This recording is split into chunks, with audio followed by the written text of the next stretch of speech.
open your floodgate in abundance and cause your rain to follow me. Open your floodgate in abundance and cause your rain to follow me. Your floodgate in abondance. Est-ce que tu peux lever tes mains? Tu n'es pas malade, je vais voir tout le monde debout. Les mains levées. Follow me. Open your floodgate in abundance.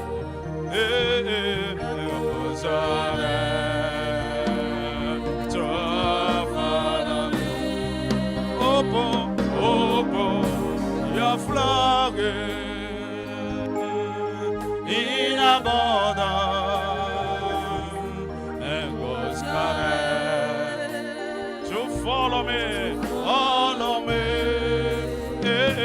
Open your floodgate in abundance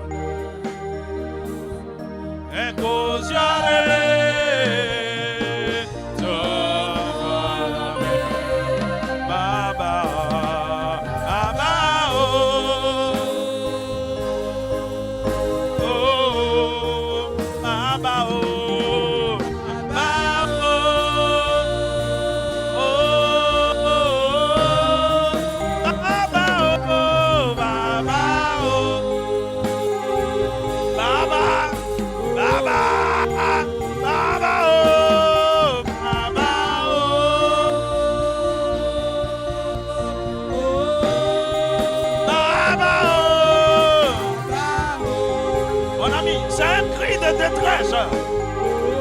oh, ta bouche est calée, Baba.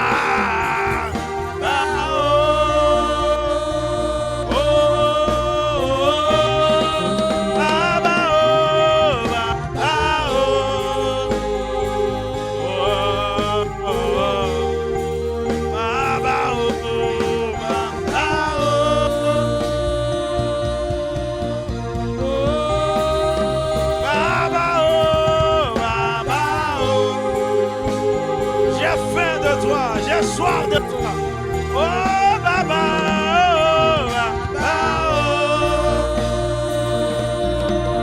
oh Baba,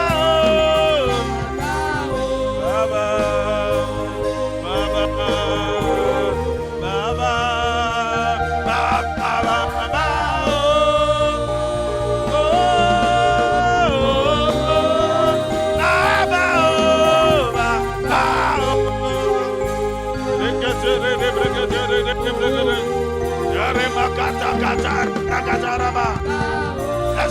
Est-ce que tu peux prier, maman, alors que le chant continue? Et là, tu as dit, oh Dieu, dans ta miséricorde et ta grâce, ouvre les écrits des cieux sur ma vie. Ouvre les cieux sur ma vie. Arrête la sécheresse. Arrête la sécheresse. Envoie ta pluie. Envoie ta pluie.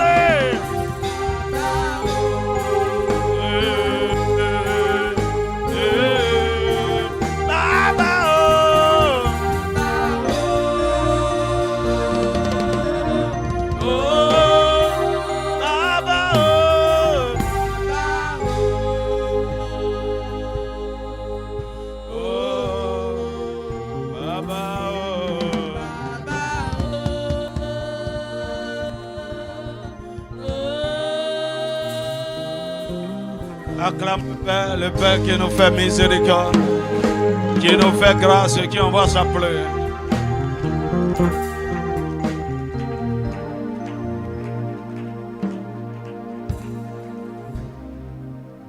Madame, il n'y a pas de faveur sur la terre si les cieux sont fermés sur nous. C'est ce qu'il m'a envoyé annoncer ce matin.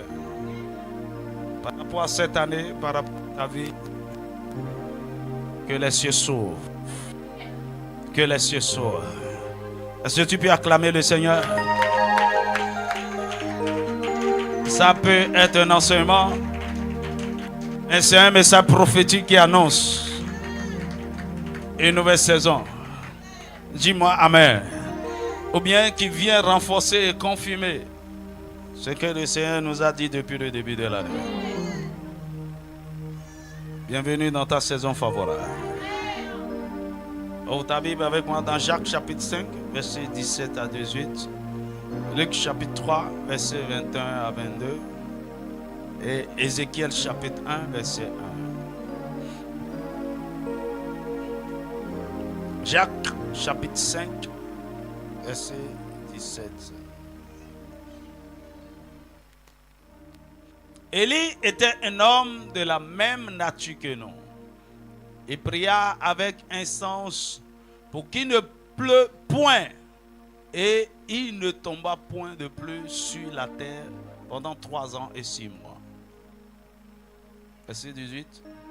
Puis il pria de nouveau et le ciel donna de la pluie et la terre produisit son fruit. Luc chapitre 3, verset 21. Luc chapitre 3, verset 21. Tout le peuple se faisait baptiser. Jésus fut aussi baptisé. Et pendant qu'il priait, le ciel s'ouvrit. Verset 22. Et le Saint-Esprit descendit sur lui sous une forme corporelle, comme une colombe. Et une voix fit entendre du ciel ces paroles. Tu es mon fils bien-aimé. En toi j'ai mis toute mon affection. Ézéchiel chapitre 1, verset 1. La 33e année, le 5e jour du 4e mois, comme j'étais parmi les captifs du fleuve du Kédar, les cieux s'ouvrirent et j'eus des visions divines. Les cieux s'ouvrirent et j'eus des visions divines. Dis-moi un vrai Amen. Dis-moi un vrai Amen. Que tes cieux s'ouvrent ce matin. Que les cieux s'ouvrent en ta faveur ce matin. Dis-moi un vrai Amen. Les cieux s'ouvrirent. C'est parfois l'œuvre de la souveraineté de Dieu. Dans ce cas, dans le livre d'Ézéchiel, ce que le prophète Ézéchiel a vécu, il n'a pas demandé à ce que les cieux s'ouvrent. Dieu a ouvert le ciel parce qu'il veut le visiter, parce qu'il veut lui parler. Je vois le Seigneur ouvrir le ciel sur toi parce qu'il veut faire quelque chose avec toi. Dis-moi un vrai Amen. Est-ce que tu peux acclamer le Seigneur? Et assieds-toi dans sa présence. Alors je suis venu ce matin de façon prophétique pour annoncer une saison des cieux ouverts. 2025, un temps favorable, en réalité, c'est une année des cieux ouverts. Dis-moi un vrai Amen. Bien-aimés, nous sommes des célestes dans des vêtements terrestres. Dis-moi Amen. Jésus a dit, je ne suis pas d'ici-bas, je viens d'en haut. Et nous venons du ciel comme lui. Et Dieu nous a fait un corps, Dieu nous a donné un corps pour que nous puissions habiter sur la terre. Mais nous devons savoir que durant notre séjour sur la terre, on ne doit pas être déconnecté du ciel. Tout ce qui se passe sur la terre est influencé par le ciel. Dis-moi Amen. Tout ce qui se passe sur la terre est influencé par le ciel. Tout ce qui se passe dans ta vie, positivement ou négativement, est déterminé par l'état de ton ciel. Soit le ciel est ouvert sur toi, soit le ciel est fermé. Dis-moi. Bien-aimé, On l'avait vu, nous sommes des sacrificateurs et des rois. Et notre sacrificature, notre sacerdoce s'adresse essentiellement au règne spirituel. Dans la dimension de... notre sacerdoce s'adresse au règne spirituel. Nous sommes des êtres spirituels. Et nous devons régner dans le spirituel. C'est pourquoi ici, à la mission de l'aigle, nous nous identifions à l'aigle dans les airs et au lion sur la terre. Dis-moi un vrai amen. Nous sommes sur la terre. Et si nous voulons régner sur la terre, cela dépend de notre règne dans les cieux. Si je n'ai pas de position dans les cieux, si je n'ai pas de trône dans les cieux, si je n'ai pas une influence dans les cieux, si je ne règne pas dans les cieux, si les cieux ne me connaissent pas, ma vie sur la terre serait une frustration.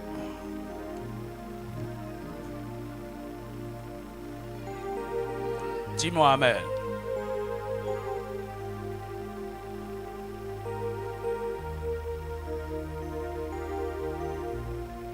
La qualité de notre vie sur la terre est déterminée par la qualité de notre ciel. Alléluia. En mai 2007, j'ai fait cette expérience. Je ne veux pas dire que j'étais déprimé. En tout cas, j'étais dans une situation bizarre où pendant 10 jours, je n'ai pas dormi. Même pas sieste. Pendant 10 jours, je suis arrivé 2 fois. Ça, c'était la première fois. Pendant 10 jours. J'étais tendu. Mais si tu me voyais, tu n'allais pas constater. À moins que je te le dise. J'étais bien, j'étais en bonne santé. Et je venais. Mais mes nuits étaient consacrées à la méditation de la parole, à la prière. J'avais tout le temps des livres à lire. Mais à un moment donné, ça me dérangeait.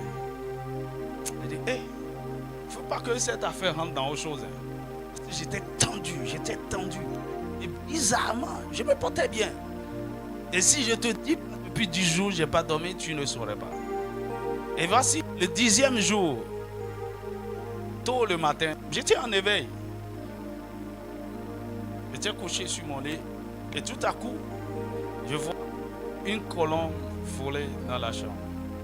Une colombe blanche. Je ne dormais pas. J'étais sous moustiquaire bien sûr et la colombe volait. Allait, venait et allait et venait sur la moustiquaire. J'ai dit, attends, c'est quoi ça? C'est quoi ça? C'est pas une vision, c'est pas un rêve, c'est pas...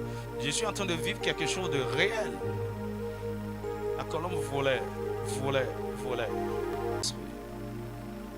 Je dis, mais Seigneur, c'est pour annoncer une saison, c'est pour me guérir, c'est pour... Dans tous les cas, mes problèmes étaient réglés à partir de ce jour. Dis-moi un vrai amen. Bien-aimé, vous ne pouvez pas vivre une vie accomplie et réussie sur la terre étant déconnecté du ciel. C'est impossible. C'est impossible. La Bible dit quelque chose dans Job chapitre 38 verset 33. Dieu parlait à Job et dit, connais-tu les lois du ciel? Règles-tu son pouvoir sur la terre? Si vous pouvez me donner ça. Job 38 verset 33. Il dit, connais-tu les lois du ciel? Il y a des lois qui gouvernent le ciel. Règles-tu son pouvoir? Connais-tu les lois du ciel? Règles-tu son pouvoir sur la terre? Le ciel a un pouvoir sur la terre. Le ciel a des lois. Et quiconque sait comment manipuler ces lois, ou bien influencer ces lois, va influencer la terre, va gouverner la terre. De l'autre côté, les gens savent comment manipuler les étoiles, comment parler au soleil, comment programmer des choses dans la lune, comment... Mon ami, il faut que l'église retourne dans cette réalité. C'est des choses que Dieu a créées pour nous. Lorsqu'on parle de nouvelle lune, de quart de lune, de ceci, il y a solstice, il y a éclipse. Tu ne sais pas que c'est des choses que le ciel est en train d'annoncer sur la terre. Et qui a un pouvoir. Ceux qui comprennent savent comment se positionner. Lorsque tu vois l'arc-en-ciel au ciel, qu'est-ce que ça signifie quoi? Lorsque tu vois les Pléiades, l'Orion, la grande Ourse. La dernière fois, je marchais dans la rue avec Zoé. Elle m'a suivi ce jour-là, on marchait. Et on est arrivé quelque part derrière l'hôpital. Et puis elle dit, bon, on va mettre les pieds dans le sable ici, au bord du trottoir. Et on s'est couché sur le trottoir. Et on regardait le ciel. Il y avait des constellations d'étoiles, toutes sortes d'étoiles. Et elle dit, hé, je vois la grande Ourse. Je dis, hé, Zoé, il ne faut pas me blaguer ici. Je vois la grande Ourse. C'est vrai que je n'ai pas vu. Il a dit, tu es sûr? Je n'ai pas fait attention. Le deuxième jour, on est venu, vers la même heure. Et elle m'a demandé, les étoiles ne bougent pas. C'est exactement ce qu'il y avait ici hier. La grande Ourse est là. Il a dit, hey, la grande Ourse, tu vois le chariot? Parce que la grande Ourse, c'est une constellation qui a la forme d'un chariot. Et ça comporte 7 étoiles. Il a dit, attends. Elle dit, tu sais qui a la grande Ourse, la petite Ourse, l'Orion? Il dit, oui. Il dit, mais tiens, qui a? Dis avec moi, les cieux ouverts. Écoutez, l'un des instruments que Satan utilise pour empêcher la plupart des enfants de Dieu de porter du fruit est de les maintenir sous un ciel fermé. Si ton ciel était fermé, au nom de Jésus, c'est ouvert aujourd'hui. Je n'aime pas ton amen. C'est ouvert aujourd'hui. Dis-moi un vrai amen. La raison majeure pour laquelle nous faisons beaucoup d'efforts, des efforts infructueux, nous transpirons beaucoup, mais il n'y a pas de résultat. C'est dû au fait que le ciel est fermé au-dessus de nous.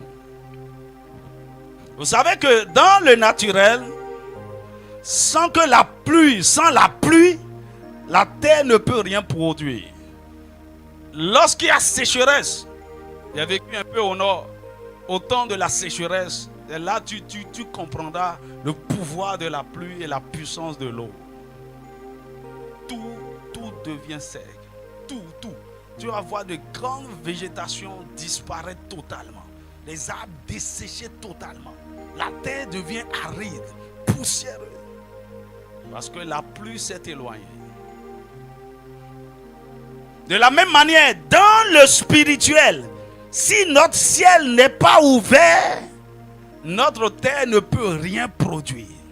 Si le ciel est fermé sur nous, nous allons vivre la sécheresse.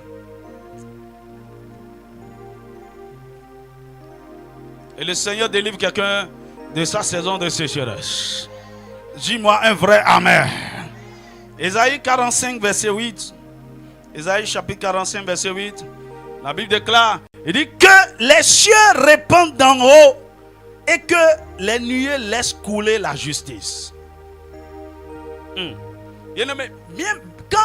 Même si dans notre vie personnellement, nous sommes en train de marcher dans la justice, de pratiquer la justice, ça a à voir avec quelque chose qui vient du ciel.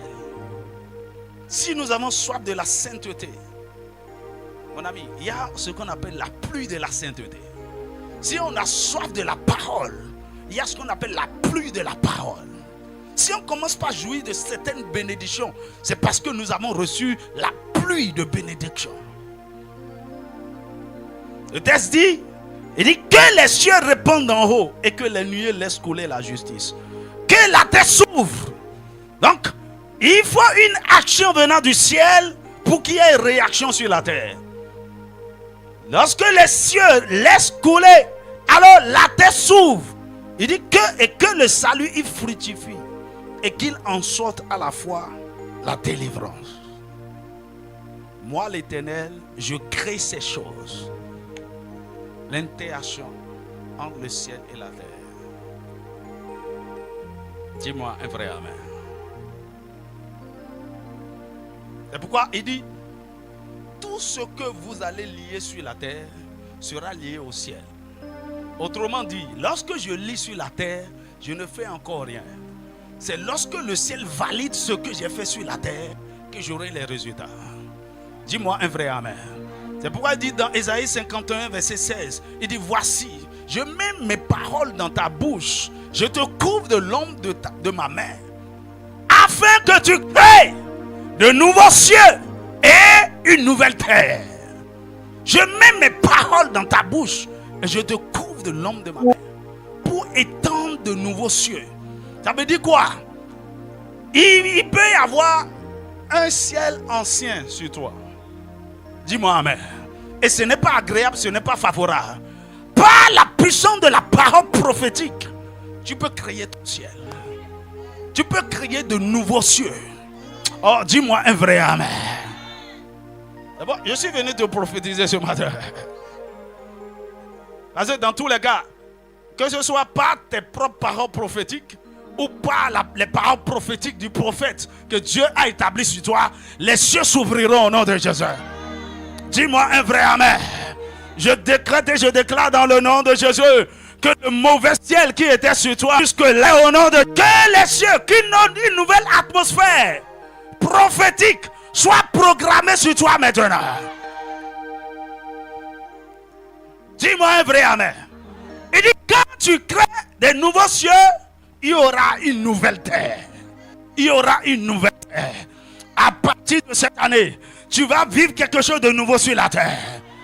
Parce que les réalités spirituelles ont changé au-dessus de toi. Dans des cieux, tu vivras de nouvelles choses sur la terre. De nouvelles choses. De nouvelles choses. Je vous ai parlé de ce jeune homme d'affaires, endetté jusqu'au cou. Il dit qu'il devait de l'argent à tout le monde. Il était souffrant. Il était dans tous ses états. Il pleurait, rien n'allait. Et il est venu voir cet homme de Dieu. Et c'est l'homme de Dieu qui racontait l'histoire.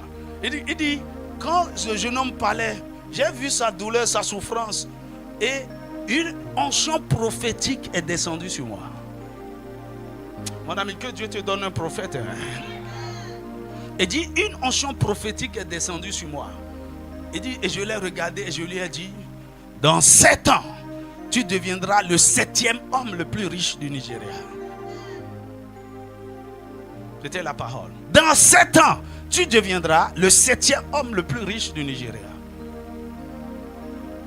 Ce n'est que cette déclaration. Et le gars, il est parti. Il dit, il ne l'a plus revu. Il dit, 7 ans après, il l'a appelé. Il dit, homme de Dieu, vous vous rappelez de moi? Je suis ce jeune homme-là qui était venu. Et vous avez dit ceci. Ça fait 7 ans aujourd'hui. Et effectivement, je suis devenu le 7e homme le plus riche du Nigeria.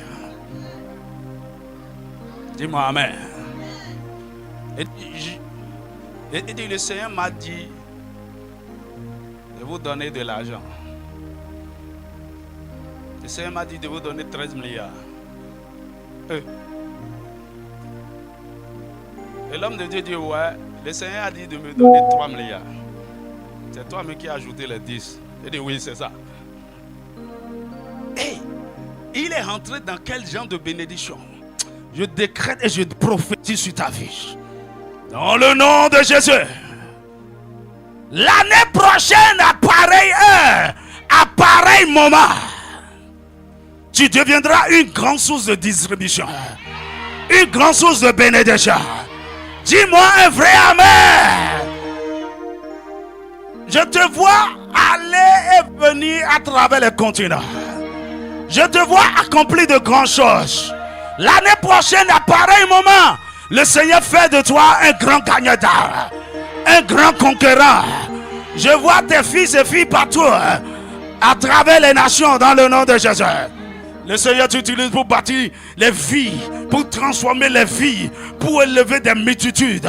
Le Seigneur fait de toi un faiseur de rois. Un faiseur de rois.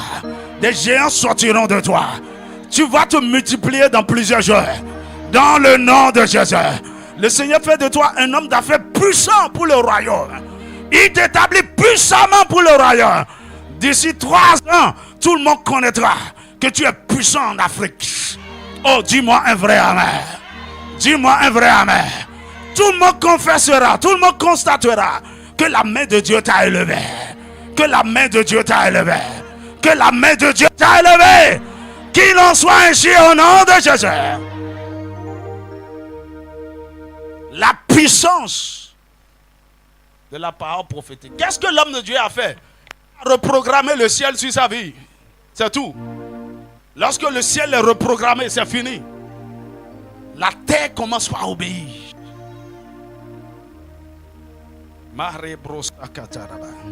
La Bible dit dans Lévitique chapitre 26, verset 4.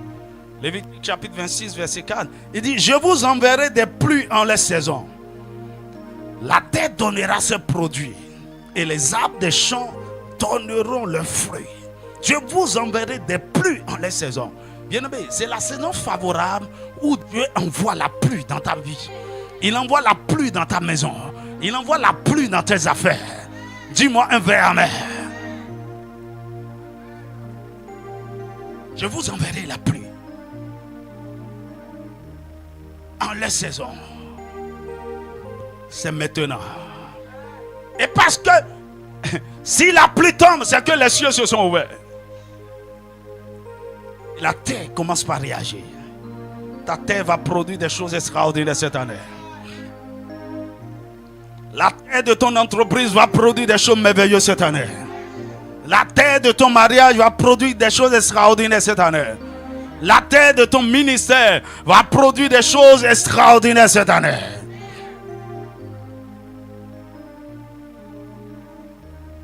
Vous savez, la personne qui nous a montré l'utilité, la nécessité et l'importance des cieux ouverts, c'est Jésus lui-même. La Bible dit, après son baptême,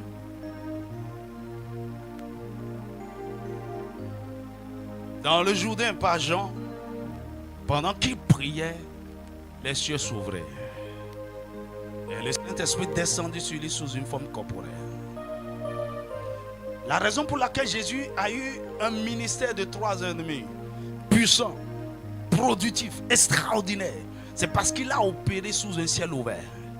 D'ailleurs, lui-même l'a dit au début de son ministère, là, dans Jean chapitre 1, verset 50 à 51. Jean chapitre 1, verset 50.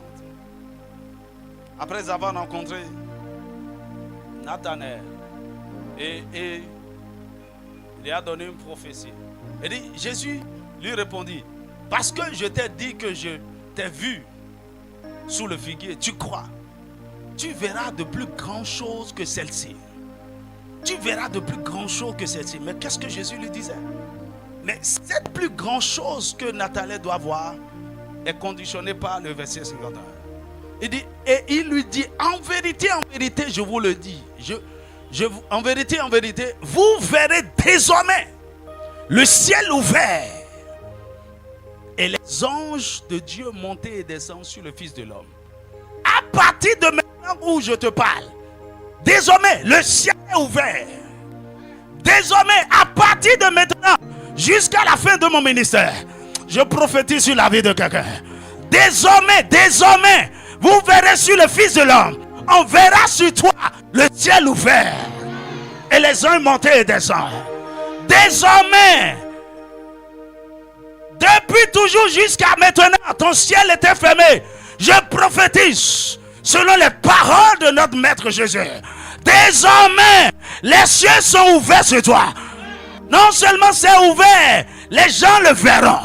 Tout le monde constatera que ta vie est devenue surnaturelle. Les anges montent et descendent. Dis-moi un vrai amen. Dieu peut décider de fermer les cieux sur une personne, sur une nation, sur une famille. Et c'est ce que nous voyons dans Agé chapitre 1, versets 4 à 11. Les enfants d'Israël, au lieu de s'occuper de la maison de Dieu, chacun poursuivait, chacun construisait sa maison, chacun s'occupait de ses affaires. Tu vois, c'est le mal aujourd'hui dans l'église. Beaucoup de gens ne comprennent pas pourquoi Dieu met les ressources entre les mains. Lorsque Dieu est en train de vous bénir, votre regard doit se tourner prioritairement vers la maison de Dieu. Dis-moi amen. La maison d'où Dieu vous a béni. Sinon c'est très dangereux. Et tu ne peux pas être en train de vivre. Tu es dans une église où il y a tellement de besoins. Et toi tu vis dans l'opulence, dans l'abondance. Tu vis dans une maison climatisée. Tu roules toutes sortes de voitures. Et l'église est en bambou. L'église n'a pas de... Mon ami, c'est une malédiction. Et c'est ce que les enfants d'Israël faisaient. Dieu les a bénis. Or, Dieu nous bénit. L'église est une institution. L'église n'est pas une personne. Dis-moi amen. Et alors, pour élever l'église, pour bâtir l'église, Dieu bénit les membres de l'église qui doivent s'occuper de la maison. Et l'homme étant égocentré, on commence par penser à soi-même. Je vais bâtir, je vais faire ceci, je vais.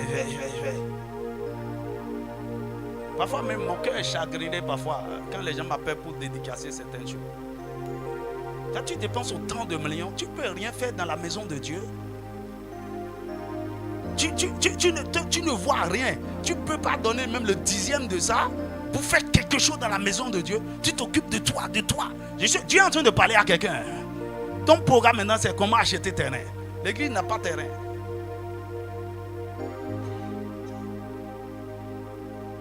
Le Seigneur ouvre les cieux sur toi. Pour ça, tu t'occupes de toi-même. Le ciel va se fermer. Et il faut faire très attention. Retourne dans le texte. Agé chapitre 1. Il dit, est-ce le temps pour vous d'habiter vos demeures lambrissées? Cette maison est détruite.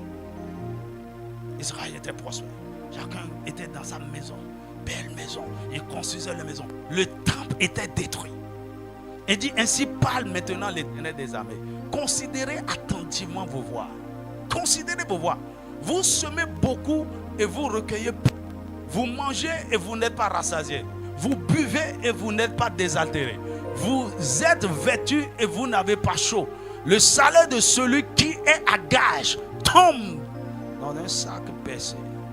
Tu vois, c'est quand le ciel est fermé. Il dit, ainsi parle l'Éternel des armées. Considérez attentivement vos voies. Montez sur la montagne. Tu vois, quand ce thème sur la montagne, il parle de les montagnes de ce monde. Vous êtes dans... Allez dehors là-bas. Il ne parle pas de montagne physique. Ok? Allez, dans la montagne de l'économie, dans la montagne des affaires, dans la montagne. Apportez du bois, apportez des ressources et bâtissez la maison. J'en aurai de la joie et je serai glorifié, dit l'Éternel. Vous comptiez sur beaucoup et voici, vous avez eu peu. Vous l'avez rentré chez vous, mais j'ai soufflé dessus. Pourquoi, dit l'Éternel des armées? À cause de ma maison qui est détruite. Tandis que vous vous empressez, chacun pour sa maison. Chacun pour sa maison. Les enfants, et fait ceci, et voyager. Je vais. Il dit, c'est pourquoi les cieux vous ont refusé la rosée et la terre a refusé ses produits. J'ai appelé la sécheresse sur le pays, sur les montagnes, sur les blés, sur le mont, sur l'huile, sur ce que la terre peut apporter, sur les hommes et sur les bêtes, et sur tout le travail de main. Voici Dieu fermant le ciel sur la nation. Parce qu'il avait ouvert le ciel et ils n'ont pas compris pourquoi. Si tu es dans ce... Considère tes voies attentivement et reviens à Dieu. Écoutez, je vous ai dit, le temps où les gens utilisent Dieu, le temps là est en train d'être volé. Seigneur, bénis-moi. Seigneur, fais ceci. C'est vous, c'est vous. Et vous n'apportez rien. Vous ne contribuez en rien à l'avancement de son royaume. Que cela ne soit pas ta portion. Et que le Seigneur te délivre de la mentalité égocentrique. C'est une mentalité de pauvreté.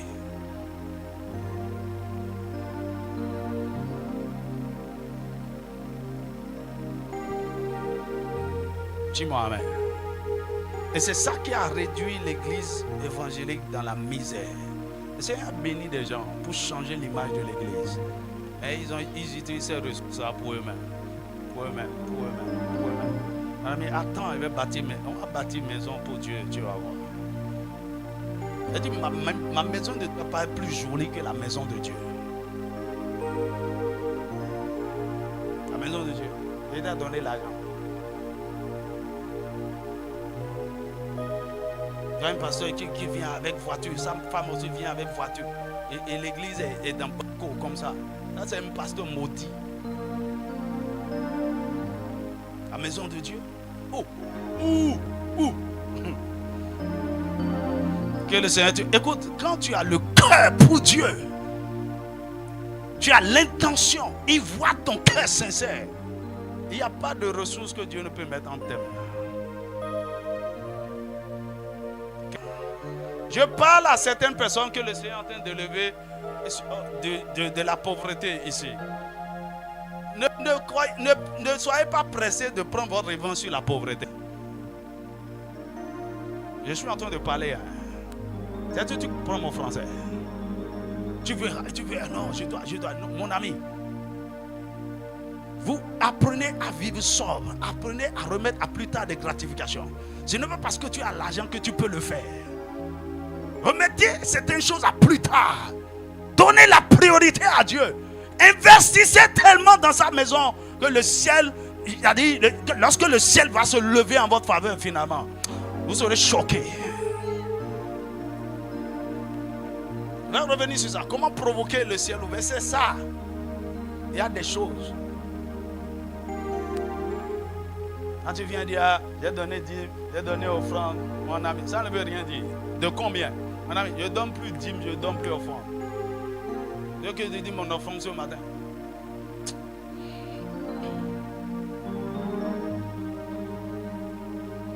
Ce n'est pas parce que j'ai beaucoup. Non, la façon dont je fonctionne. Parce que mon ami, je lis la Bible. Que le Seigneur te donne l'entendement. Dis-moi amen. Alors, donc, Dieu lui-même peut fermer le ciel sur vous. Mais Satan, lui-même, Satan aussi peut décider de fermer votre ciel.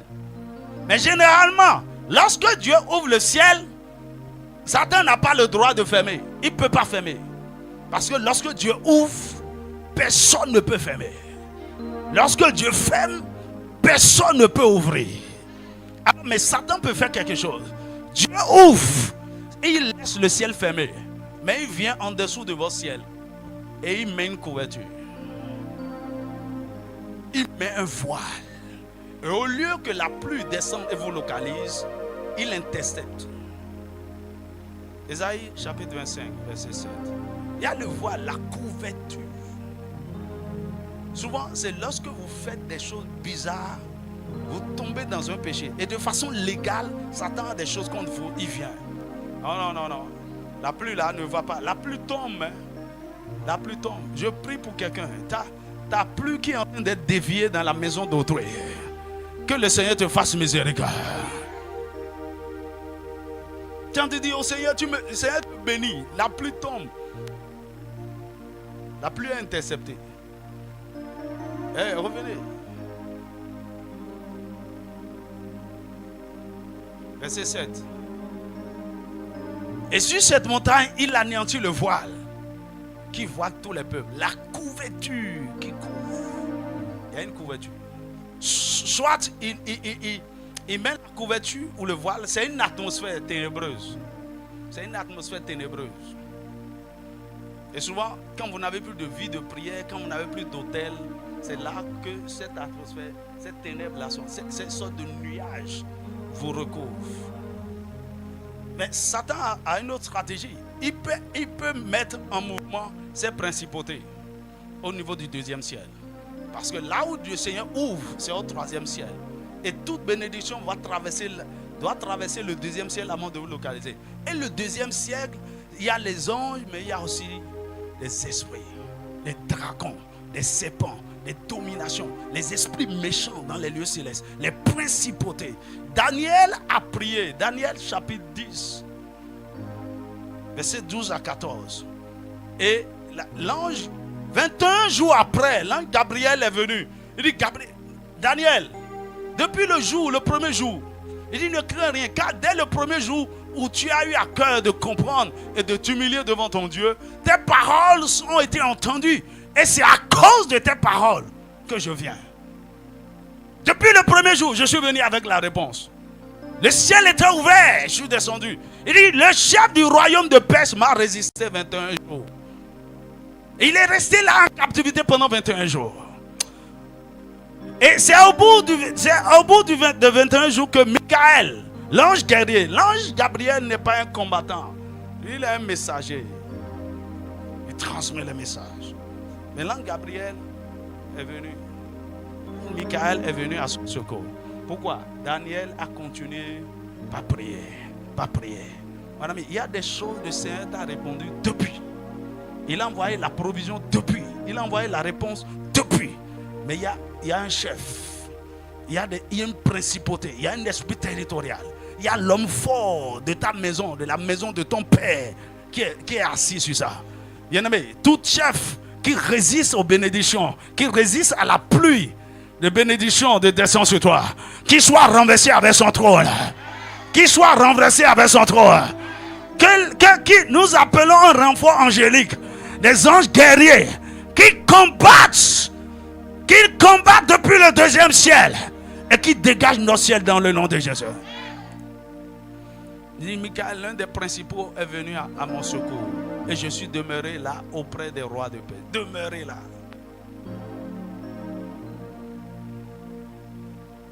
Le ciel peut être ouvert, mais tu ne jouis pas. Le Seigneur te fait miséricorde aujourd'hui.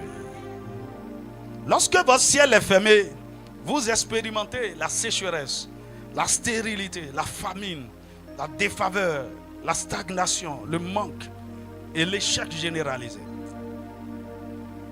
Mais lorsque votre ciel est ouvert, vous jouissez de ces choses. Premièrement, des pluies de bénédiction. Alors, quand je parle des pluies de bénédiction, il y a beaucoup de... Je mets dedans. La pluie de bénédiction, c'est d'abord la pluie de la parole. La pluie des révélations. La pluie de la soif de Dieu. La pluie de la justice, de la sainteté. La pluie de l'intimité avec Dieu.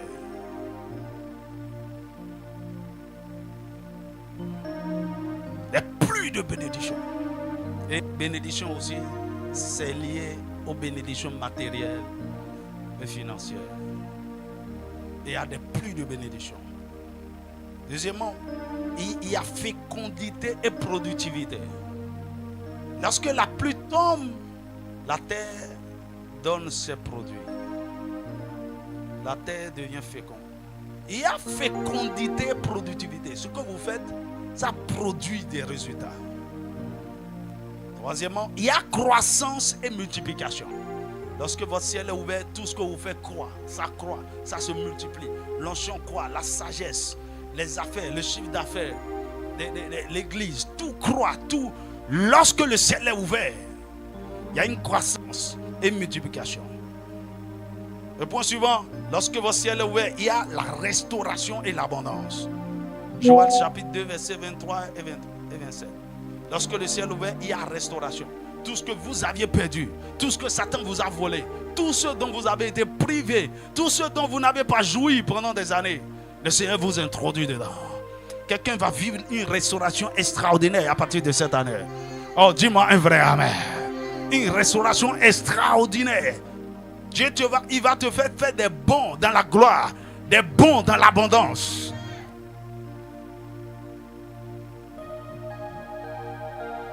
D'autres choses, la voix de Dieu.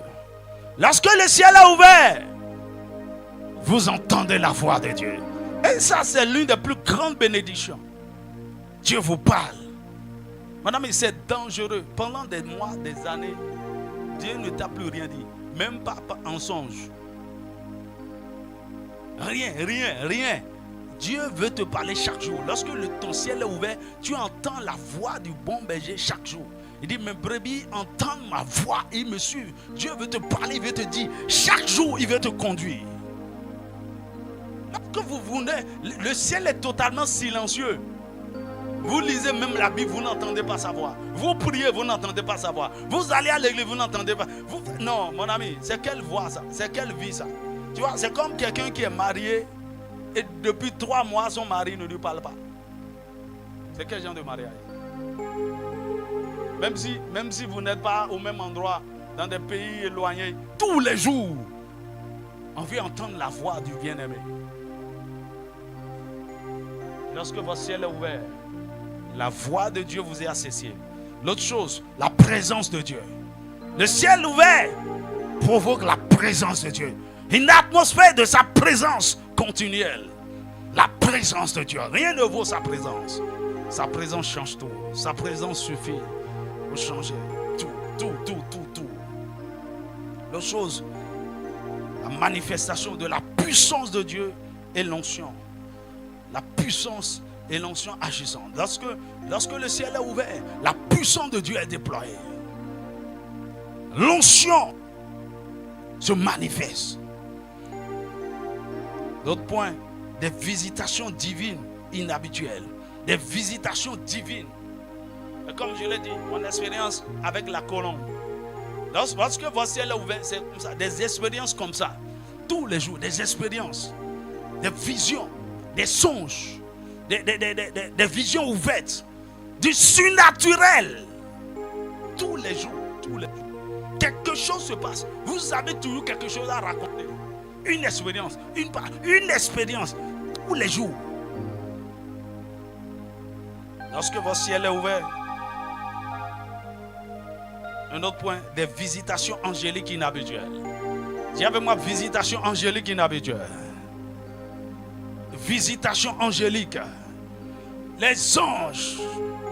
Jésus a dit, vous verrez désormais le ciel ouvert. Et les anges monter et descendre. Madame, les anges sont des esprits à nos services. Et plus vous grandissez en faveur, en autorité devant Dieu, plus votre compagnie d'anges est renforcée. C'est les anges qui sont responsables des prodiges, des miracles, des signes. Ils sont là pour vous servir. Dis-moi amen. Lorsque votre ciel est ouvert, d'autres choses, des révélations de la parole et des visions divines. Des révélations et des visions divines. Seigneur vous révèle des choses cachées. Votre ciel, lorsque votre ciel est ouvert, vous ne pouvez pas être dans l'obscurité, dans l'ignorance. Non, les choses cachées autour de vous sont révélées. Dieu vous révèle des choses. Lorsque votre ciel est ouvert, un autre point, vous vivez une atmosphère de gloire. Une atmosphère de gloire. Une atmosphère de gloire. C'est quelque chose de tangible. Et autour de vous, tout le monde peut sentir la gloire. Dans votre environnement, là où vous habitez, la façon dont vous vous habillez, ce que vous mangez, tout autour de vous respire la gloire. Dis-moi amen. L'autre chose, des signes, des prodiges et des merveilles. Des signes, des prodiges et des merveilles. Le ciel ne veut pas ouvert ici et tout sera naturel. Non. Des choses surnaturelles se passent. Des signes, des prodiges, des guérisons, des délivrances. Lorsque votre ciel est ouvert, vous vivez un autre point, des prières exaucées. Des prières exaucées. C'est comme si Dieu est là, auto. Vous priez, vous voyez la chose. Vous avez les résultats. Des prières exaucées. Des résultats tangibles. Prie, tu vois. Avant même parfois que tu ne pries, la chose arrive.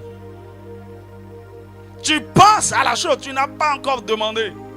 Et Dieu te donne. Ça, c'est le ciel ouvert. Autre chose. Grâce et faveur étrange. Grâce et faveur. L'une des choses que vous expérimentez dans le ciel ouvert, c'est une faveur, la faveur étrange. Les hommes vous sont favorables. A dit, vous-même, on vous fait des choses, on vous donne des choses et vous-même, vous avez peur. Vous doutez. Et c'est vrai? Vous me donnez ça. Vous me donnez cet accès. Vous me donnez cette position. Des hommes, même des gens qui ne vous connaissent pas, vous sont favorables. Grâce et faveur étrange. Un autre point. Succès indéniable et impressionnant. Succès indéniable et impressionnant. Pas d'échec. Tout ce que vous faites, vous touchez, ça produit le succès. Un succès indéniable, impressionnant. L'autre chose, c'est des portes ouvertes. Des portes multiples ouvertes. Des portes multiples ouvertes. Des portes multiples ouvertes. Ah, mon ami, si tu vois des portes ouvertes partout, des opportunités, des possibilités autour de toi, mon ami, c'est le résultat des cieux ouverts. Je vois des portes ouvertes partout pour toi. Des opportunités partout. Des possibilités partout.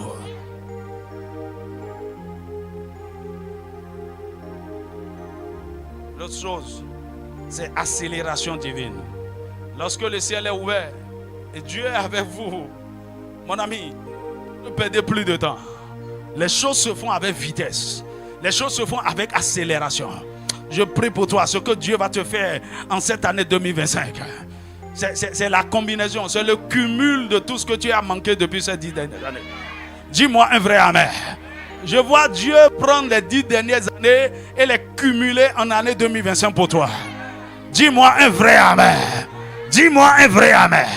Dis-moi un vrai amen. Accélération divine. Les choses commencent à se faire de façon rapide. Tu fais ceci, tu bâtis ceci. Les choses. Mais qu'est-ce qui se passe? C'est ce que cette mission veut vivre à partir de cette année. Accélération partout.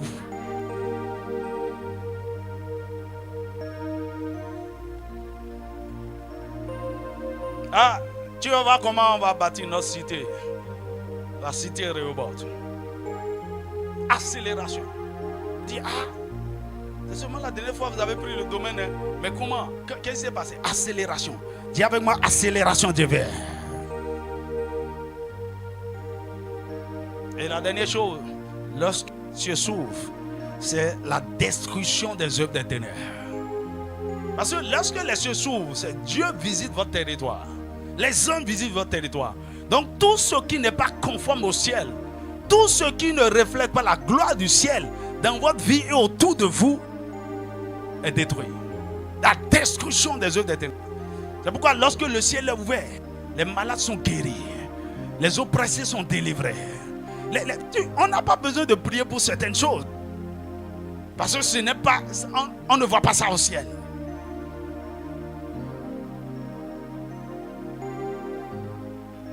Dis-moi un vrai amen. Toute malédiction dans ta vie est brisée ce matin au nom de Jésus. Toute alliance démoniaque, toute alliance de mariage spirituel, brisée dans le nom de Jésus. Dis-moi un vrai amen. Alors si vous ne jouissez pas de ces choses, c'est la preuve que votre ciel est fermé. Mais peu importe, si vous sentez que votre ciel est fermé, il y a des choses que vous pouvez faire pour provoquer le ciel ouvert. Dis-moi amen. Et lorsque votre ciel est ouvert, vous devez continuer par faire ces choses pour maintenir votre ciel ouvert. Dis-moi amen. Parce que le ciel ouvert ne garantit pas un ciel ouvert indéfiniment. Ça peut se refermer. Alors les choses que je partage avec toi, c'est les choses que tu dois faire pour ouvrir le ciel et continuer par faire pour maintenir le ciel ouvert. Dis-moi amen. Alors comment provoquer les cieux ouverts? Premièrement, la prière fervente, consistante, suppliante, persévérante et abondante. Tous ces adjectifs-là sont importants. Comment provoquer les cieux ouverts? Premièrement, la prière fervente, consistante, suppliante, persévérante et abondante. Mon ami, ta vie de prière doit réveiller cette année. Ça doit être ton focus pendant ce temps de jeûne. Ta vie de prière doit être ressuscitée totalement. Une prière fervente, consistante, suppliante, persévérante et abondante. Celui qui veut avoir un ciel ouvert doit bâtir et entretenir un autel puissant. Un autel de prière avec sérieux et discipline. Mon ami, parce que le ciel ouvert n'est que la manifestation ou bien l'œuvre d'un autel sur la terre. Dis-moi un vrai amen. Dans Genèse chapitre 28, verset 10 à 22, on a vu comment Jacob a rêvé quand il a dormi là où son grand-père avait bâti un autel à Bethel. Il a dit, j'ai vu les cieux ouverts. Les cieux sont ouverts dans cet endroit où il n'y a apparemment personne, parce qu'un autel puissant est érigé là. Mon ami, votre autel de prière cette année, nous allons revenir sur ça. Comment bâtir un autel de prière? Comment entretenir un autel de prière? Qu'est-ce que Jésus faisait quand le ciel s'est ouvert? La Bible dit, pendant qu'il est sorti, il priait. Donc là, Jésus lui-même était un autel ambulant. Et il faisait juste l'entretien de l'autel. Et les cieux se sont ouverts. Lorsque vous allez... On a lu Jacques chapitre 5 verset 17 à 18 que Élie a fermé le ciel et il a ouvert. Mais la façon dont il a ouvert, c'est pas la prière. C'est pas la prière fervente que Élie a fermé le ciel et l'a ouvert. Mais il s'agit d'une prière persévérante, une prière fervente. Donnez-moi 1 Roi chapitre 18 verset 41 à 46. 1 Roi 18 41 à 46. Vous allez voir même la posture de prière d'Élie était étrange. Là, c'est ce genre de prière. Il y a longtemps, tu as prié et tu as transpiré. Il y a longtemps, tu as prié et ton âme, tes émotions étaient emballées. Il y a longtemps, tu as gémi dans la prière. Une vraie prière doit emballer votre esprit, votre âme et votre corps. Avec la ferveur du cœur, avec l'intensité, avec l'attitude, si je n'ai pas le résultat, je ne laisse pas. Et c'est ce que Élie a fait. La Bible, Élie dit à Akab, monte, mange et bois, car il se fait un bruit qui annonce la pluie. Personne n'a vu, hein. Le bruit dont Élie parle là, c'est lui seul qui a entendu dans le règne de l'esprit. Dis-moi amen. Il y a un bruit. Après avoir détruit les prophètes de Baal, il dit maintenant, je vais ouvrir le ciel pour vous. Verset 42. Akab monta pour manger et pour boire. Dis à ton voisin, ce n'est pas le temps de manger et de boire. Le moment où on doit ouvrir le ciel, ce n'est pas le temps de manger et de boire. Élie lui a dit, monte, mange et bois. Et lui-même en tant que roi, il est monté, il est allé manger, il est allé boire. Non, il dit, je suis le roi d'Israël. On va rester ici. La pluie là va nous taper ici. Je veux voir comment tu vas ouvrir le ciel. Élie, on monte ensemble sur la montagne. C'est comme ça. Hein? Ma femme est en train de prier pour moi. Ma femme prie, hein, mon ami. Oh, cette année-là, mais le coup on a rodé. Tu manges, tu bois. Et des prières accompagnées de jeûne. Il dit, Akab monta pour manger et boire. Mais Élie monta au sommet du Carmel et se pencha contre terre. Il mit son visage entre ses genoux. Ça, c'est quelle posture de prière? Se pencha contre terre. Il mit son visage. Hey. Il dit à son serviteur, monte, regarde du côté de la mer. Le serviteur monta, il regarda, il dit, il n'y a rien. Il dit, cette fois, retourne. Persévérance. Continue. Il prie, va voir. Il dit, il n'y a rien. Non, il doit voir. Ce que j'ai vu en esprit, tu dois voir. Monte. Il continue. Il persévérait.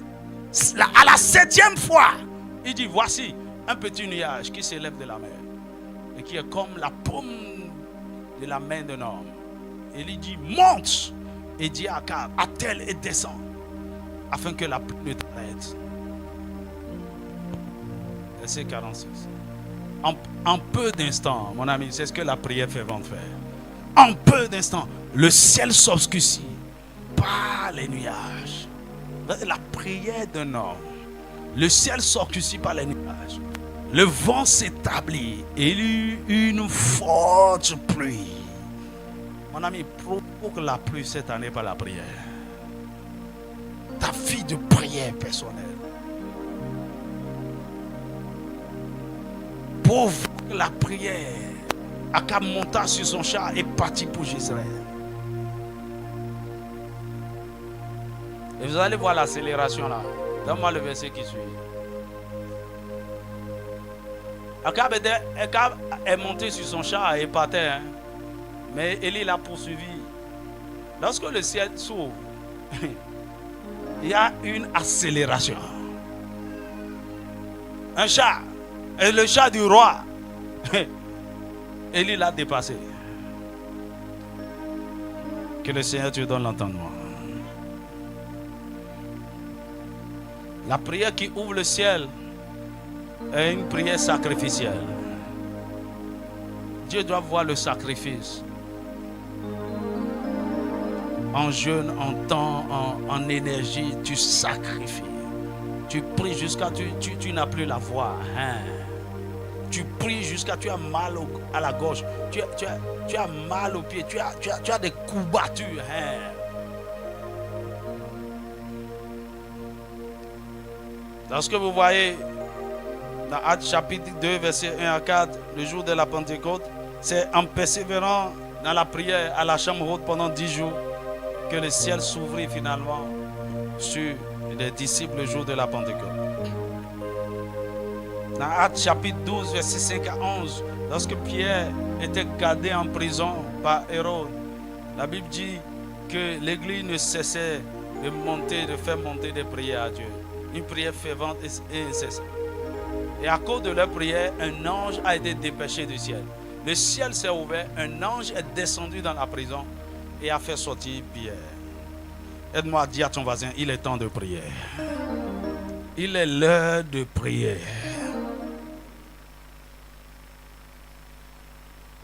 Vous pouvez voir aussi 2 Chroniques chapitre 7, versets 1 à 3. C'est aussi après la prière de Salomon que le ciel s'ouvrit et la gloire de Dieu est descendue. La prière du roi Salomon ouvrit le ciel.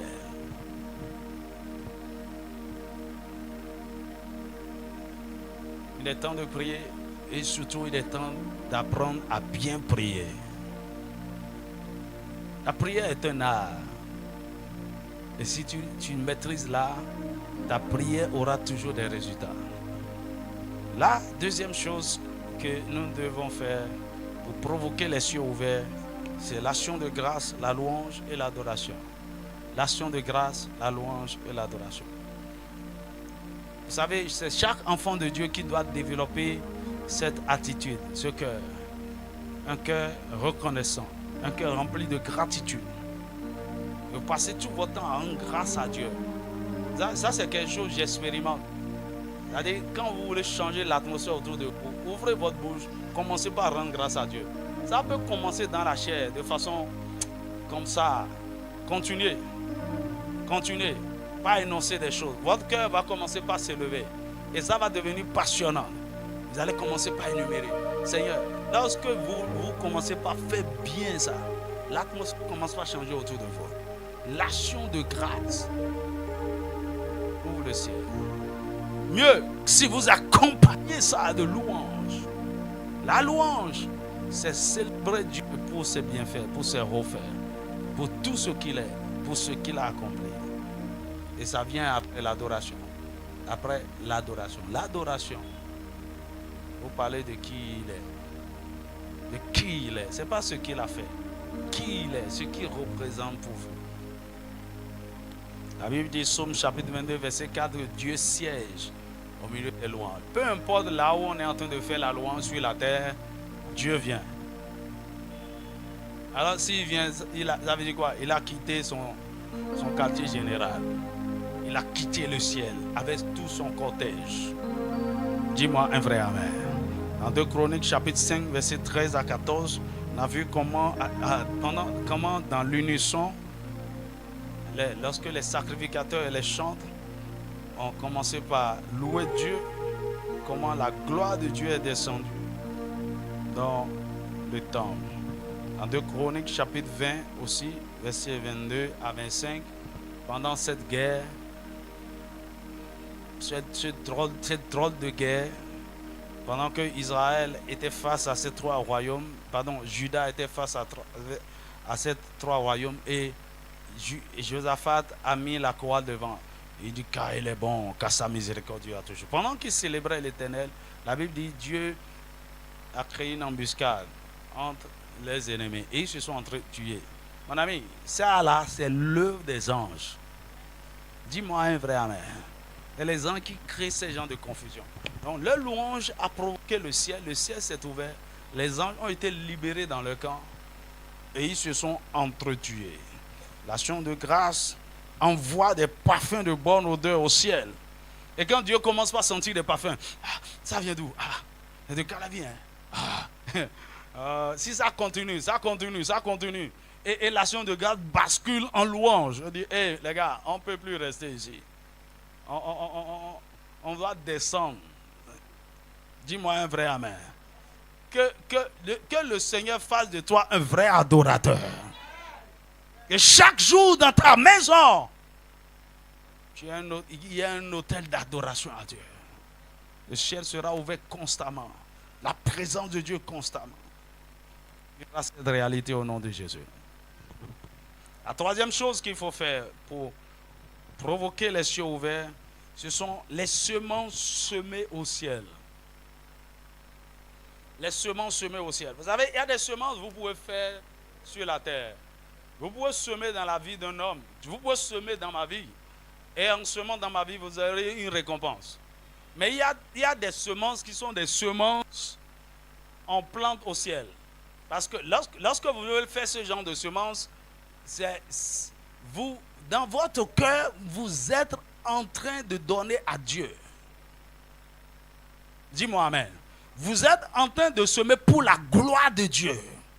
Vous êtes en train de semer pour l'avancement de son règne. Donnez-moi Matthieu chapitre 6, verset 19 à 21. Mon ami, il y a des semences qu'on sème au ciel. Écoutez, parfois il y a des gens qui sont... vous avez vu ça ici, c'est bon. Hein? Quand vous voyez certaines bonnes choses dans la vie de quelqu'un, il va semer dans sa vie pour prendre cette bénédiction. Ah, la soeur là se marie. Ah, ils ont même un enfant. Je sème dans leur vie. Moi-même, c'est mon tour de mariage. Ça, c'est des semences terrestres. Dis-moi amen. Jésus a dit par exemple, celui qui donne un verre d'eau à un prophète recevra la récompense du prophète. Ça, c'est les semences que vous faites sur la terre. Mais il y a des semences que vous faites au ciel. C'est ça qui provoque les cieux ouverts. Matthieu 6, 19, il dit, ne vous amassez pas de trésors sur la terre, où la teigne et la rouille détruisent, et où les voleurs percent et dérobent. Mais amassez-vous des trésors dans le ciel. Il y a des choses en place au ciel. C'est comme vous ouvrez un compte au ciel et vous déposez vos ressources dedans. Il dit, où la teigne et la rouille ne détruisent point, et où les voleurs ne percent ni ne dérobent. Le verset 21, car là où est ton trésor, là aussi sera ton cœur. Tu places ton trésor au ciel et ton cœur est au ciel, focalisé au ciel. Et il y a deux semences qu'on plante au ciel. La première, c'est la dîme. Dis avec moi la dîme. La première semence qui ouvre le ciel. La dîme, c'est la 10e partie de vos revenus. Elle n'est pas une loi, mais une alliance entre Dieu et l'homme. Et c'est une clé pour ouvrir les écluses des cieux. Malachie chapitre 3, verset 8 à 12. Mon ami, obéissez à la parole. Il y a encore ici des gens, vous ne donnez pas encore la dîme. Ça fait vos problèmes. Croyez en tout ce que vous voulez. Croyez à ces faux prédicateurs enseignants sur les réseaux sociaux. Ils prêchent conformément à la corruption de vos cœurs. J'ai grandi dans un milieu, on ne donnait pas la dîme. C'est la loi.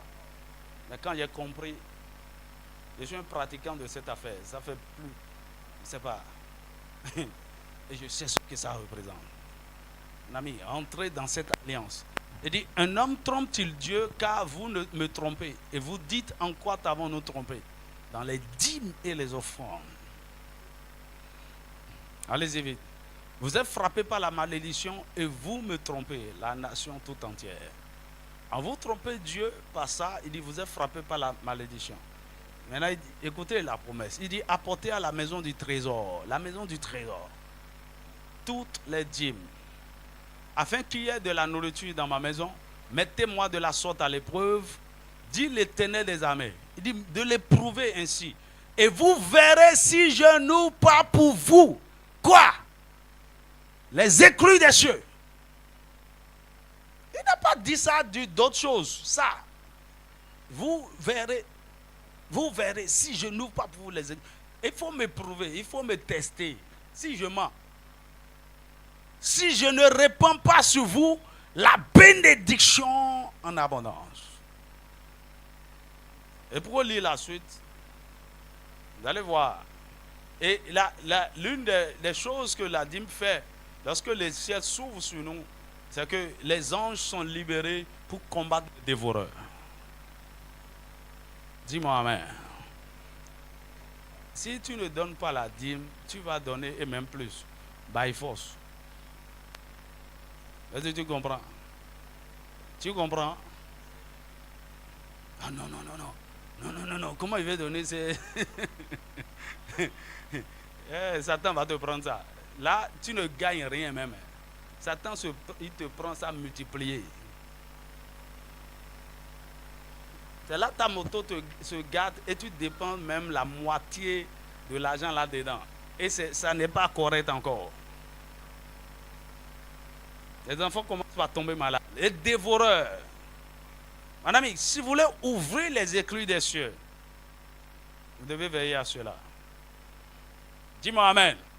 La deuxième semence qui ouvre le ciel, ce sont les semences pour les projets du royaume.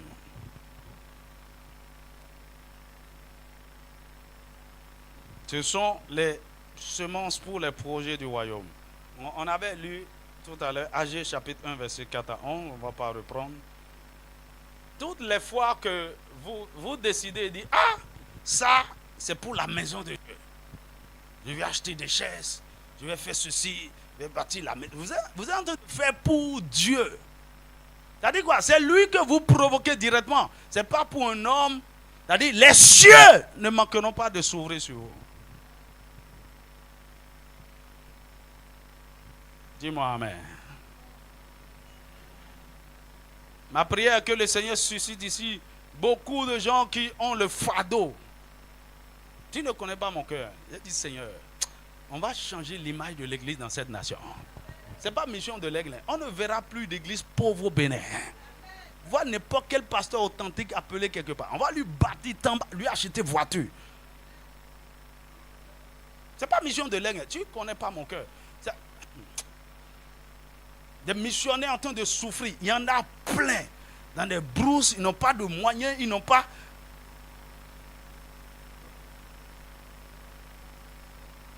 Ok. Laissons ça. La fois quand je parle, les gens disent, pasteur, Goui, mon ami, je préfère agir. Moi, non, moi là, ici, au Bénin, ici, il y a plus d'église pauvre. En tout cas, il n'y aura pas de pasteur pauvre. Dis-moi, son église peut ne pas pouvoir à ses besoins. Il aura maison, voiture. Dis-moi un vrai amen.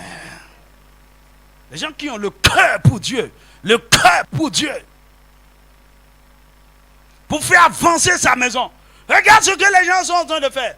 Des milliards de francs pour faire quoi? Vaudon.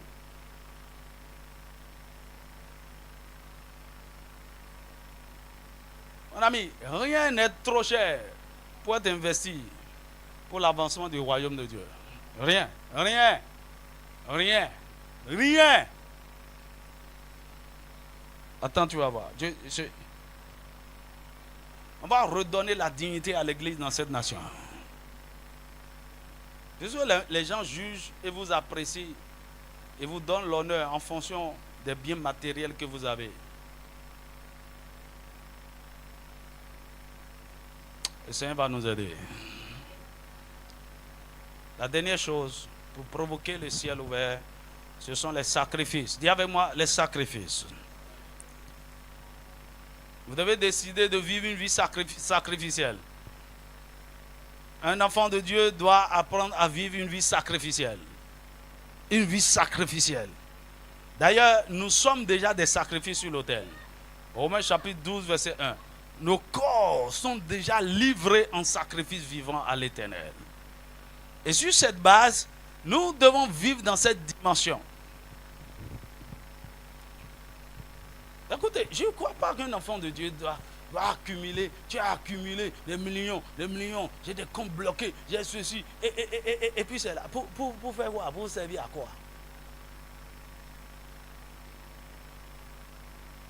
Madame, l'œuvre de Dieu ne peut pas être en train de souffrir et j'ai de l'argent et je dis non, j'ai réservé ça pour quelque chose qui n'est profitable qu'à moi, à ma famille. Vous n'avez encore rien compris.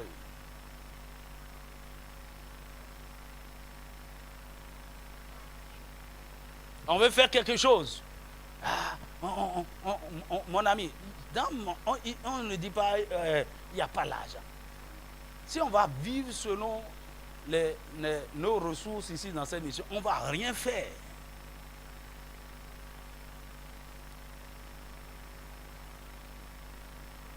Mais je sais comment Dieu fonctionne. Il ne regarde pas nos ressources. On a donné offrande et dit non. Il a déjà mis les ressources entre les mains des gens. Il faut que ceux-là soient prêts à faire des sacrifices. C'est tout. Et si vous faites des sacrifices, vous serez dangereusement bénis. Et le truc est que la façon dont Dieu vous bénit, vous avez l'envie et le désir, la passion de continuer à sacrifier. Peu importe ce que le Seigneur vous donne. Je prie que le Seigneur te donne l'entendement. Psaume 50, verset 5. Il dit le premier sacrifice. Il dit, rassemblez-moi mes fidèles qui ont fait alliance avec moi par le sacrifice. Le sacrifice nous introduit dans des alliances avec Dieu. Dis-moi un vrai amen. Mais le premier sacrifice que nous donnons à Dieu, c'est d'abord notre corps, nos dons, nos facultés, notre énergie, notre temps, nos ressources. Tout. Tout ce que nous avons de plus cher. Notre cœur doit être totalement donné à Dieu. Tout ce qui nous coûte cher, que nous avons de précieux, doit être livré à Dieu. Dis-moi un vrai amen. L'exemple parfait d'un sacrifice qui ouvre le ciel, c'est le sacrifice de Jésus. Quand il a rendu l'âme, le ciel a été bouleversé. Le ciel, même le soleil a perdu son éclat pendant quelques heures. Dis-moi amen. Et le type du sacrifice de Jésus dans l'Ancien Testament, c'est le sacrifice d'Isaac, dans Genèse chapitre 22, versets 9 à 18. Lorsque Abraham a fini d'offrir Isaac, Dieu lui dit, tu as fait cela, tu m'as obéi, tu m'as offert ton fils, ton unique. Je le jure par moi-même. Je le jure par moi-même. Je prie que tu fasses ce sacrifice, ce genre de sacrifice cette année, qui va toucher le cœur de Dieu. Il va se lever et prendre des décrets en ta faveur. Écoute-moi bien, il y a des sacrifices que vous faites. Un sacrifice, c'est fini. C'est-à-dire, vos enfants sur 4 générations sont bénis. Parce que Dieu se lève et il jure. Il dit, parce que tu as fait cela. C'est pour ça, il faut être vraiment conduit par Dieu dans par rapport à cette affaire. Il dit, et le meilleur sacrifice, ce n'est pas ce qu'on t'a demandé. C'est ce que le Saint-Esprit t'a instruit à faire. C'est ce que toi-même, tu te lèves de ton propre chef. Tu dis, non, ça là, je le donne à Dieu. Je le sacrifie à Dieu. Je me prive de ça pour un temps. J'avais prévu ceci, mais je remets à plus tard mes gratifications. Que l'œuvre de Dieu avance. Sacrifice. Sacrifice. Dis-moi amen. Et l'un des sacrifices qui ouvre le ciel, ce sont les prémices. Dis avec moi les prémices. Lorsque tu veilles sur le premier et tu le donnes réellement à Dieu. Oh, donc je suis vraiment le premier dans ta vie. Et tu m'as apporté le premier. Tes premiers revenus de l'année. Les premiers bénéfices de cette affaire. Le premier. Donnez-moi Proverbe chapitre 3, versets 9 à 10.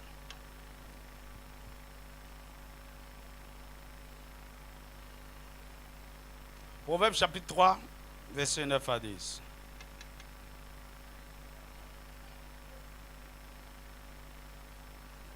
Ce genre de sacrifice honore Dieu. Il dit, honore l'Éternel avec des biens et avec les prémices de tout ton revenu. Mais il y a une promesse qui s'accompagne. Il dit, alors. Dis avec moi, alors. Il y a des choses qui provoquent Dieu. Il y a donc une réaction. Alors tes greniers seront remplis d'abondance et tes cuves regorgeront de monde. Alors toutes les fois que vous voyez la productivité de la terre, c'est que le ciel s'est ouvert. Dis-moi amen. Que le Seigneur te donne l'entendement et que tu fasses ce que tu dois faire dans tous les cas. Je dis, bah non, moi, et dans tout ce que le pasteur dit là, je crois que action de grâce, louange là, c'est bon pour moi. Mon ami, il faut tout faire. En plus de la dernière chose. Mais il y a des gens ici, vous dites, je n'ai pas l'argent. Hein. Même les élèves étudiants ici. Et si vous n'apprenez pas à donner à Dieu maintenant,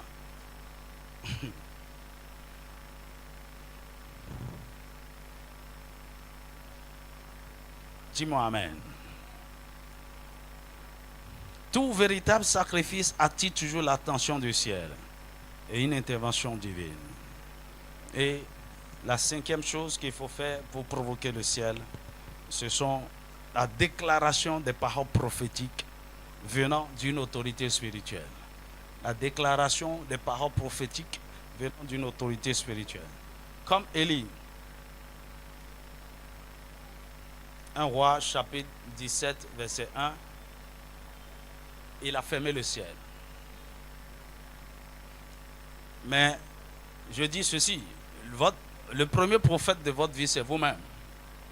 Il y a des moments où vous êtes en train de prier, vous sentez la main de Dieu sur vous. Vous sentez que vous êtes en train d'être élevé spirituellement. Mon ami, c'est le moment de prophétiser. Il y a une notion sur vous. C'est le moment de prophétiser. Mais mieux, il y a des bouches autorisées. Il y a des autorités qui sont connues dans le ciel. Et quand ils parlent, par exemple, Élisée a parlé. Donnez-moi 2 Rois chapitre 7, verset 1 à 3. 2 Rois chapitre 7, verset 1 à 3. Il y avait la famine en Samarie. Au point où les femmes mangeaient leurs propres enfants. C'était terrible. Hein? Élisée dit, écoutez la parole de l'Éternel. Là, c'est le prophète. Il dit, mais pourquoi il n'avait pas fait ça depuis? S'il peut souffrir. Il dit, écoutez la parole de l'Éternel. Ainsi parle l'Éternel. Demain à 7 heures. Ah! Avec toute cette famine, ces sécheresses depuis toutes ces années, tu dis demain. Parole prophétique, c'est dangereux. Demain à 7 heures, on aura une mesure de fleur de farine pour un cycle et 2 mesures d'orge pour un cycle à la porte de Samarie. Ça veut dire qu'il y aura de l'abondance. Tu vois, c'est comme en saison de tomates. Il y a de l'abondance. Tu achètes un grand panier à 500. C'est ce qu'il est en train de dire. Il dit, oh, en ce temps de pénurie, on aura quoi? On aura quoi? Maintenant, parce que ce qu'il dit est invraisemblable et ne peut jamais être une réalité, selon les hommes, bien sûr. Mon ami, lorsque le ciel est engagé dans quelque chose, silence. Parce que la terre est soumise au ciel. Dis-moi amen. Ça peut être impossible. Dis-moi un vrai amen. Beaucoup de gens ont peur, par exemple, pour 2027, 2026. Surtout les élections. Qu'est-ce qui va se passer? Mon ami. Lorsque le ciel décide quelque chose par rapport à ces élections au Bénin, c'est ce qui s'accomplira. Mais il y a des fils, il y a des prophètes qui peuvent programmer ce que le ciel peut décider. Que le Seigneur te donne l'entendement. L'officier, sur la main duquel s'appuyait le roi, répondit à l'homme de Dieu: quand l'Éternel ferait des fenêtres au ciel. Donc, l'officier a quand même une révélation que pareille chose ne peut se réaliser que si le ciel intervient, que si le ciel s'ouvre. Mais il dit là encore, je doute. Même si le Seigneur ouvrait, quand l'Éternel ferait ouvrir les fenêtres du ciel, pareille chose n'arriverait-elle. Et Élisée lui dit: mon ami, pourquoi tu es pressé? Tu le verras de tes yeux, mais tu n'en mangeras point. Tu le verras. Tu ne crois pas, non? Mon ami, il faut croire à la prophétie. Il faut croire à la prophétie. Parfois, il y a des gens ici, je prie pour eux, ils me regardent. Ça ne va pas s'accomplir. Il te sera fait selon ta foi. C'est ce que tu as cru là. Dis le pasteur, regardez. Il faut faire attention. Parce que lorsque la parole prophétique est relâchée, ça bouleverse. Cette parole est allée déjà réveiller les 4 lépreux. Cette parole a commencé à bouleverser le camp des Syriens. Parce que Dieu parle. Ami, c'est les anges qui sont libérés. Et beaucoup de choses commencent par être orchestrées. Ce qui humainement est impossible devient possible. Parce que le ciel est entré dans cette affaire. Il y avait à l'entrée de la porte 4 lépreux qui se disent l'un à l'autre: quoi? Resterons-nous ici jusqu'à ce que nous mourions? C'est des instruments que Dieu va utiliser pour opérer le miracle. Depuis toutes ces années-là, ils étaient à la porte et ils souffraient. Aujourd'hui, c'est aujourd'hui qu'ils ont pris une décision. Mon ami, une décision provoquée par la parole prophétique. Il faut qu'on se lève. Dis-moi un vrai amen. Vous allez lire la suite. Mon ami, il y a ce que Élisée a dit, ça s'est produit exactement. Et l'officier a vu et il n'a pas mangé. Que cela ne soit pas ta portion. Que cela ne soit pas ta portion. Encore une fois, je prophétise sur la vie de quelqu'un. Avant juin de cette année, avant le mois de juin cette année, le Seigneur, je vois le Seigneur t'introduire dans une abondance intarissable.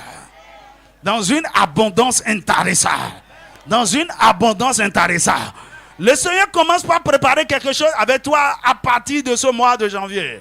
Mais avant qu'on atteigne juin, tu rentreras dans cette dimension où tu ne seras plus jamais pauvre. Tu iras de gloire en gloire. Dans le nom de Jésus. Dans le nom de Jésus.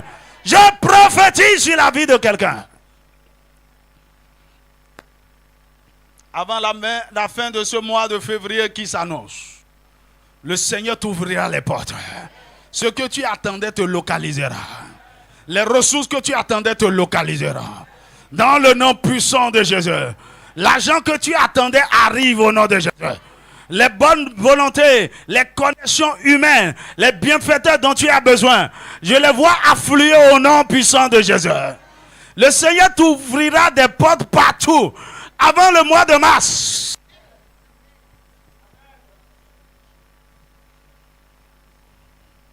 Je parle sur la vie de quelqu'un.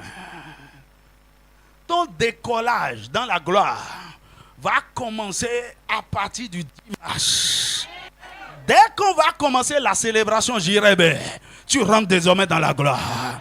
Tu rentres désormais dans ta dimension de gloire. Tu rentres dans l'accomplissement des promesses de Dieu pour ta vie au nom de Jésus. Dans les promesses de Dieu pour ta vie au nom de Jésus. Je prophétise sur ta vie. Pendant ces 25 jours de jeûne, le Seigneur combattra pour toi. Il mettra fin à toutes les batailles dans lesquelles tu es engagé maintenant. Il t'accordera du repos de tous côtés. Dans le nom puissant de Jésus. Dans le nom puissant de Jésus. Tu ne manqueras de rien. Tu ne manqueras de rien. Tu en auras plus qu'assez. Tu ne demanderas, tu ne quémanderas plus. Tu ne prêteras plus. Dans le nom de Jésus, le Seigneur fait de toi un distributeur, un donateur généreux. Et comme il a dit dans Deutéronome 28, le moment vient à partir de 2026. Tu vas commencer par prêter aux nations. Tu vas commencer par prêter aux nations. Tu vas commencer par prêter aux institutions. Les banques vont commencer par courir derrière toi. Dis-moi un vrai amen. Dis-moi un vrai amen. Au nom de Jésus, je déclare que les cieux s'ouvrent sur toi maintenant. Que les cieux s'ouvrent sur toi maintenant. Que les cieux s'ouvrent sur ta famille. Que les cieux s'ouvrent sur ton mariage. Que les cieux s'ouvrent sur ta santé. Que les cieux s'ouvrent sur tes études. Que les cieux s'ouvrent sur tes affaires. Que les cieux s'ouvrent sur ton mariage. Je déclare la productivité. La productivité. Plus de sécheresse. Tu vas commencer par porter des fruits de tous côtés. Dans le nom puissant de Jésus. Mare brosa kataraba kataraba. Zane braka shakatane braka shakataraba. Les cieux sont ouverts sur la mission de l'Église à partir de ce jour. Les cieux sont ouverts sur la mission de l'Église à partir de ce jour.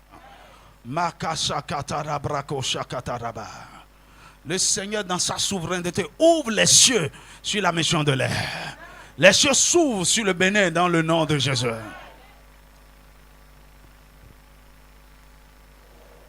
Nous allons jouir des faveurs étranges. Pendant ces 25 jours de jeûne, on va vivre des moments extraordinaires. Le surnaturel, des visitations étranges. Dans le nom de Jésus. Oh, commence à lui dire merci. Commence à lui rendre grâce. Commence à le célébrer.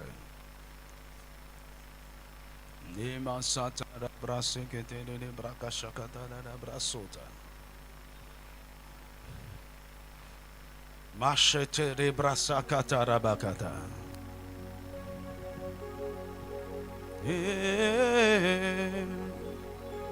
Machete de brasa kataraba. Mare brosa. Commence par bénir le Seigneur. Une atmosphère étrange est programmée sur toi maintenant. Une atmosphère céleste est programmée sur toi maintenant.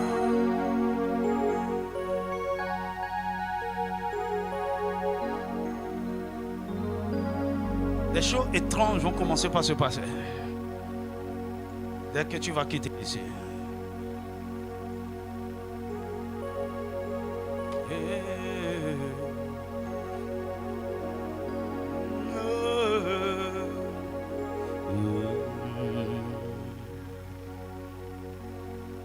Les écluses des cieux sont ouverts.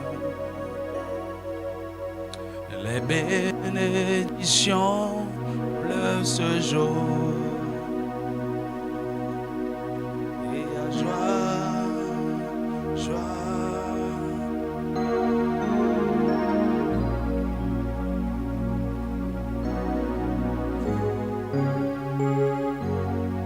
Est-ce qu'il y a la joie dans ton cœur? Tiens-toi debout.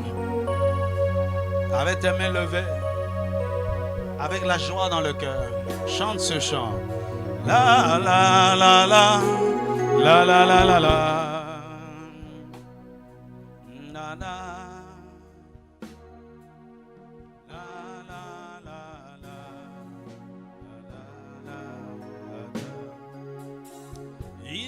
a tout arrangé. Les églises des cieux sont ouvertes. Elles sont ouvertes. Les bénédictions pleurent ce jour. Oh, il y a joie.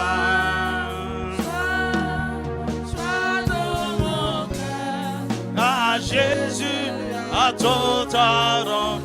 Il a tout arrangé. Elles sont ouvertes, les bénédictions pleurent. Oh, il y a joie, il y a joie, joie, joie, joie dans mon cœur. Jésus a tout arrangé. Il a tout arrangé. Les églises, lève tes deux mains, lève tes deux mains. Elles sont ouvertes, les bénédictions pleurent ce jour. Oh, oh, il y a joie, joie, joie, joie dans mon cœur. Ah, Jésus a tout arrangé. Il a tout arrangé. Les églises des cieux sont ouvertes. Elles sont ouvertes.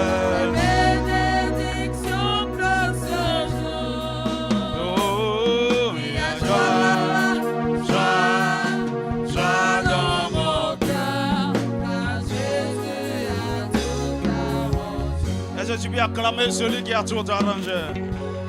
Oh, avec des cris de joie dans ton cœur.